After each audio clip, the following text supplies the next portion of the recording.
నేను తాడిపత్రికి పోవాలంటే పోలీస్ అధికారులు ప్రతిసారి అడ్డుపడడం జరుగుతుంది. ఇప్పుడుకు జగదీష్ గారు ఎస్పీ గారు వచ్చినా కూడా 3-4 సార్లు కలిసడం జరిగింది. గతంలో ఉండే ఎస్పీలను కూడా కలిసి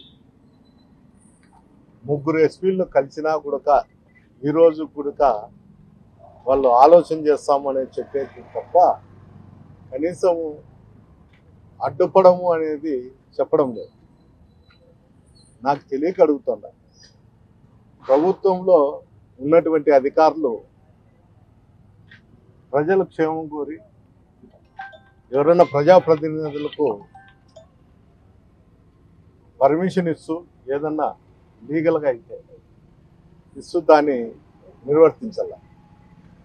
కానీ ఇప్పుడు వరకు ప్రభుత్వం వచ్చి 100 రోజులు కావచ్చినా కూడా ఇంతవరకు కూడా నేను తాడిపత్రికి నా సొంత ఇల్లు ఉంది, అక్కడ మా కార్యకర్తలు నాయకులు అందరూ ఉన్నారు, వారి కోసం నేను పోయి నా ఇంట్లో నేను ఉండేదాని కోసం కూడా వీళ్ళు ఆటంకం కలిగిస్తాను.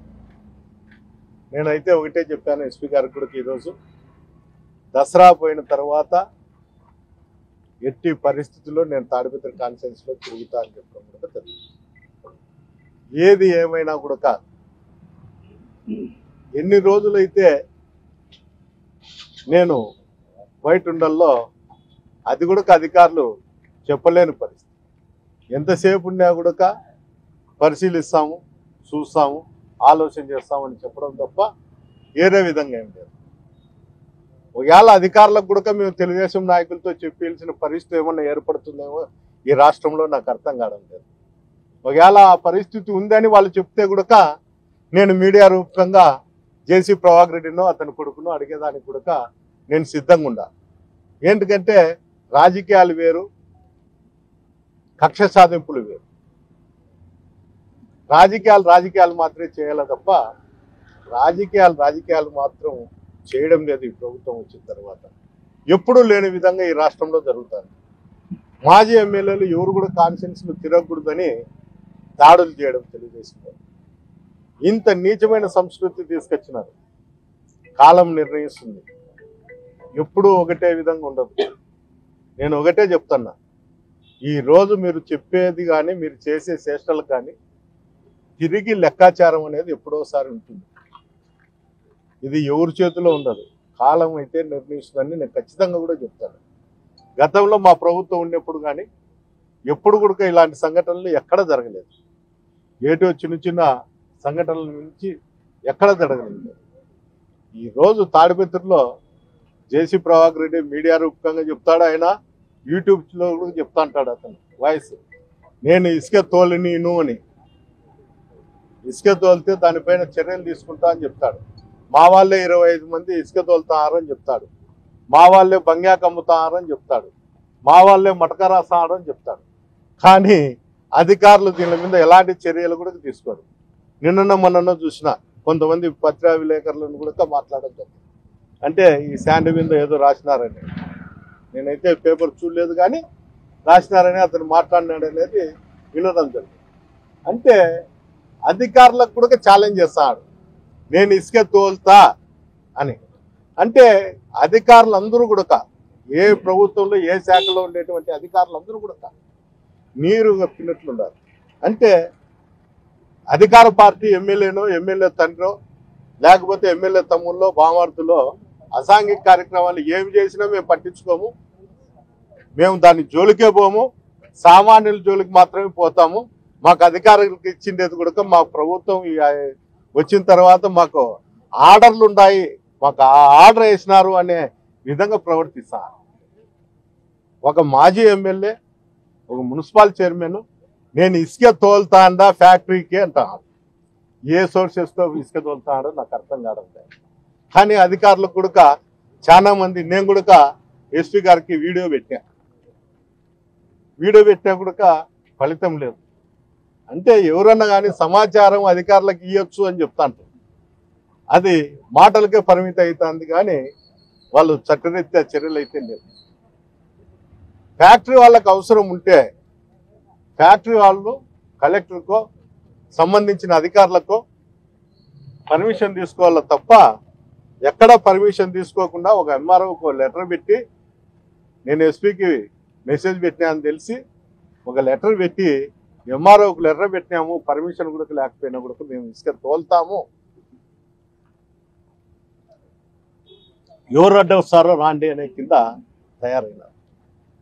అంటే అధికారం ఉంటే ఏమైనా చేయొచ్చు అనే ఒక ఆలోచనలో ఇప్పుడున్నటువంటి ప్రజాప్రతినిధులు కానీ అందరూ కూడా ఒక నిర్ణయానికి వచ్చినారు.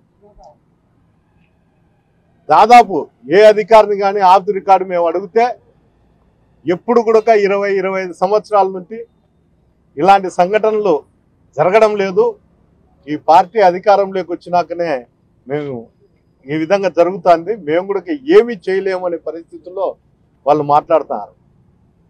ఈరోజు నేను చెప్పేది కాదు, ఇక్కడ ఉండేటువంటి ప్రెస్ వాళ్ళందరికీ కూడా ప్రతి కాన్ఫరెన్స్లో కూడా మీకు అనుబంధంగా విలేకరు రిపోర్టర్లు ఉంటారు. అందరూ కూడా ఒకసారి రిపోర్టర్లను అడగండి ఆఫ్ ది రికార్డ్ ఏం చెప్తారో.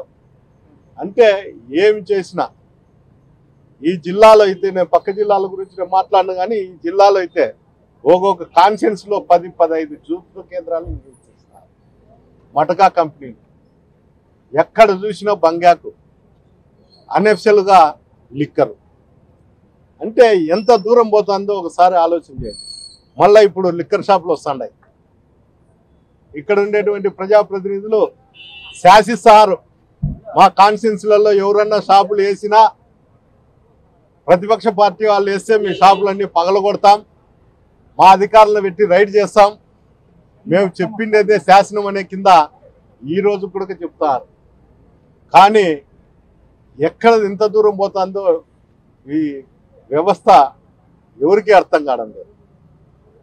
ఎస్పీ గారు మీరు కూడా ఆలోచన చేయండి, జిల్లా అధికారులు, కలెక్టర్ గారు ఇలాంటి సంఘటనలు ఎక్కడ జరగకోకుండా కాపాడాల్సిన బాధ్యత మీ మీద ఉంది. ఈరోజు మేము మాట్లాడుతూ ఉంటామని మీరు ఆలోచన చేయాల్సిన పరిస్థితి కూడా ఏర్పడింది. ఇదే విధంగా కొనసాగితే మేమైతే రోడ్డు మీదకి వచ్చి నిరసన తెలిపే పరిస్థితి కూడా ఏర్పడుతుంది. దయచేసి అందరూ ఆలోచన చేసి అధికారులు అందరూ కూడా చర్యలు తీసుకోండి అని ఒకసారి నేను మీకు మీడియా రూపంగా మీకు తెలియజేయడం జరుగుతుంది. మీరు చర్యలు తీసుకోకుండా ఇదే విధంగా కొనసాగితే నేనైతే జిల్లా హెడ్ క్వార్టర్లో ఇదే ఎస్పీ ఆవరణలో నేను కూర్చోవడం జరుగుతుంది.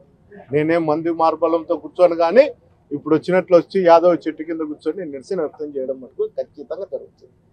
నన్ను నా కాన్ఫరెన్స్కి పంపించేదానికి మీరు పర్మిషన్ ఇవ్వండి, మీరు అడ్డుపడుకోకపోయినా అయినా కానీ నేను పోతాను. రెండిట్లో ఏదైనా కానీ మీరు తెలియజేస్తే నాకు అదే సార్. ఇంకోటి, నాకు ఇదే విధంగా మీరు ఆటంకం కలిగిస్తా అంటే నేను మీ ఎస్పీ ఆవరణలో కూర్చొని ఖచ్చితంగా నిరసన వ్యక్తం చేస్తా అని ఈ సందర్భంగా అంటే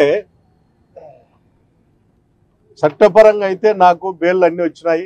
ఆంక్షలు కూడా 15 రోజులు పెట్టినారు. బెయిల్ వచ్చినాక ఆ 15 రోజులు నేను అనంతపూర్లోనే ఉన్నా కూడా ఈరోజు కేవలం లాండ్ ఆర్డర్ ప్రాబ్లం ఉంటుంది, నువ్వు వెళుతే అని చెప్తాను. లాండ్ ఆర్డర్ ప్రాబ్లం చూసాల్సిన బాధ్యత కూడా ఎస్పీ గారికి ఏం లేదు, అది ఏరే వాళ్ళకి లేదు. అందువల్ల ఆ లాండ్ ఆర్డర్ ప్రాబ్లం మీరు తీర్చాల తప్ప అనవసరంగా అడ్డం పెట్టుకొని లాండ్ ఆర్డర్ ప్రాబ్లం అని పెట్టుకొని అనవసరంగా నన్ను కాన్ఫరెన్స్ లేకపోకుండా అడ్డుపడడం అయితే మంచిది కాదనేది కూడా చెప్తాను. ఇంకోటి, మీరు ఇక్కడ నుండి బందోబస్తుకు ఇక్కడ నుండి కానిస్టేబుల్ పంపిస్తారు, 100 మందినో 50 మందినో. ఎప్పుడు కూడా వీళ్ళందరూ కూడా ఇక్కడ నుండి పోయిన వాళ్ళు అక్కడ మటకా వాళ్ళకి ఏమన్నా ఎస్కార్ట్ ఉన్నారేమో నాకు తెలియదు, కానీ మాకైతే ఎక్కడా కూడా వైఎస్ఆర్సీపీ కార్యకర్తలకు కానీ సామాన్య ప్రజలకు కానీ ఎక్కడ కూడా రక్షణ కల్పించే పరిస్థితి లేదు.